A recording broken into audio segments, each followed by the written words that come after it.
Um, my background originally was, just to give you a little bit of an insight, was actually farming out at Spring Ridge, south of Canada, but unhappily in an area called Goran Lake, and in the late 70s, early 80s, that was a major flooding problem in the area. So I thought I should change my vocation before it became disastrous. Without knowing then what I do, I moved to Armidale and I went into retailing.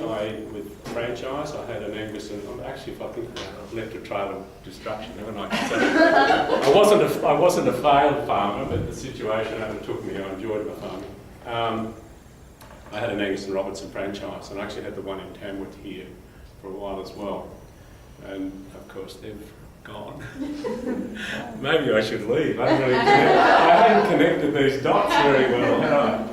Anyway, the franchising was good in those days. It was very good in the early 80s through to the mid-90s, and I went pursuing another franchisor rather than a particular product, and I ended up opening an athlete's foot franchise store in Armidale as well, because I kept looking for what I thought, and then actually soon after I joined, they got a franchisor of the year, and a very, very impressive company. I learned a fair bit from them. I learned about marketing, learned about customer service, which is what I've got to talk to you about tonight.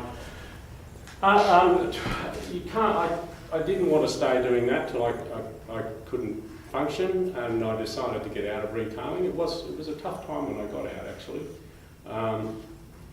But I took those skills, and for better or worse, I started some marketing consulting. And I worked in that area primarily for 3 or 4 years, and I stumbled then into more, and what I became specialised in, if you like, was strategic planning. And once I made that leap and got a good process working, I in fact had more work than I could cope with then for about 10 years, from the mid-90s through to a few years ago. Just specialising in strategy. And I want to talk to you before we talk about marketing tonight, just a potted quarter of an hour on strategy if I could. As luck has it, someone tapped me on the shoulder about 3 years ago and said I am a director of a regional business in Phoenix Foundry in Yarra, which came out of consulting work I did for them.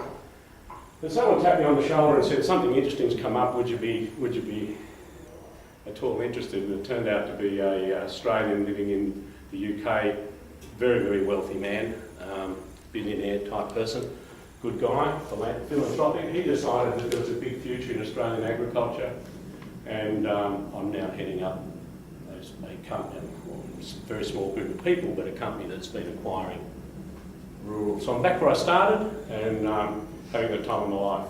It's really interesting, working with really good people, and in an industry which I surprisingly still understand. But I'm meant tonight I'm going to talk to you about marketing. I enjoyed my time in retailing. I really enjoyed my time consulting. I enjoyed the interaction with people like you, which is I guess why when David says, will I help you do something, I somehow got to learn to say no, David, but I stick my hand up and say, yeah, I'd love to do it. So that's why I'm here tonight, and I'm drawing on my experience in that marketing era.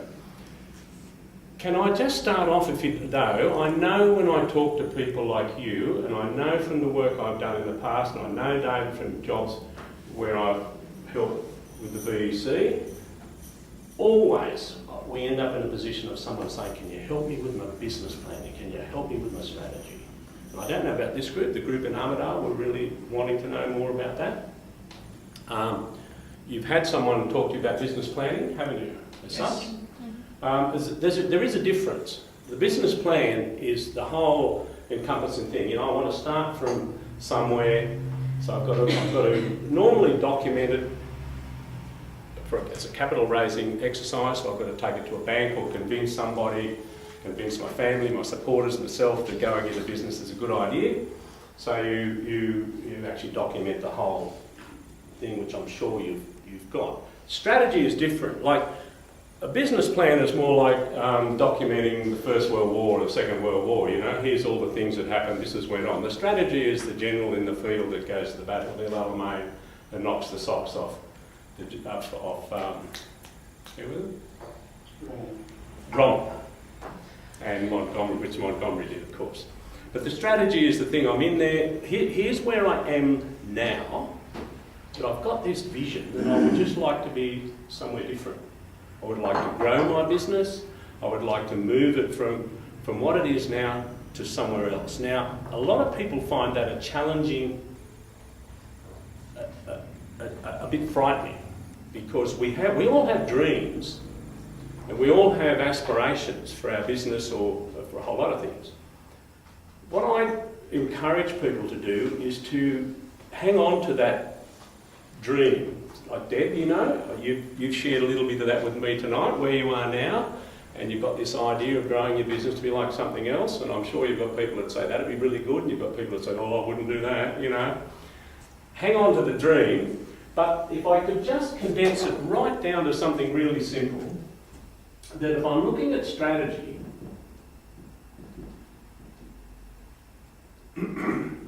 I've got a vision, an idea of where I want to be.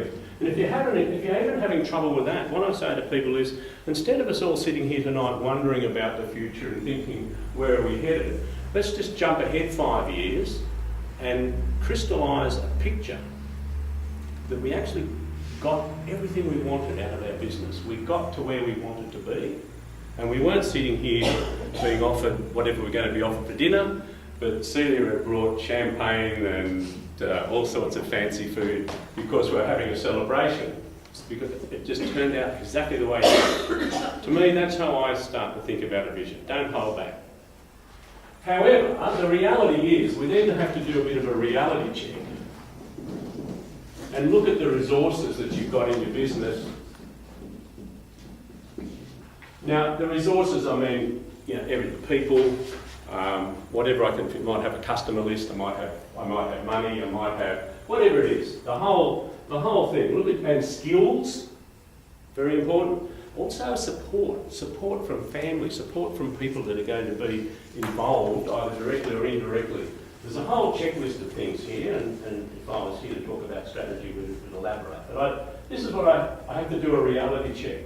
So one way of looking at it is saying, this is what I have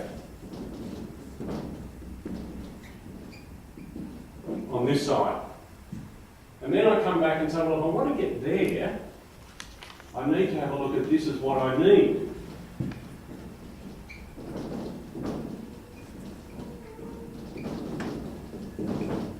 And there's going to be gaps, because I won't have everything I want in order to do this.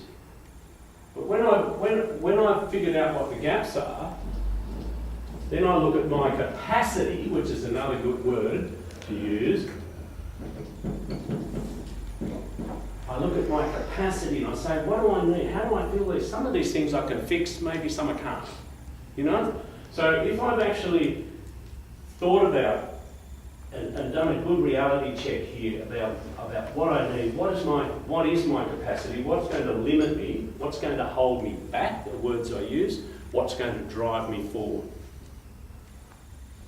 I look at that, I look at what I need, I look at what I've got, and there's a whole process here then of sorting out what's the actual reality. And I might have to go back and refine this a bit, but you'll be astonished how achievable it becomes. And then out of that drops your strategic plan. It says, okay, if I'm going to do it, here's my modified vision. I've got an assessment of what I got. I can see what I need. I know what I've got to change. I know what the gaps are. I know what moves I've got to make. Having assessed all that, this still looks maybe reasonable, or perhaps I've had to cut back a bit, change a bit, and out of that drops an action plan. So I don't know if that's helpful, but I found when I was talking to the Armidale people, and I had a bit more time to go through the ins and outs of all this, that when I got down to the end and I said, look, I can summarise it for you, and I did roughly that sort of thing, lights went on and they said, oh, that's really useful, we can actually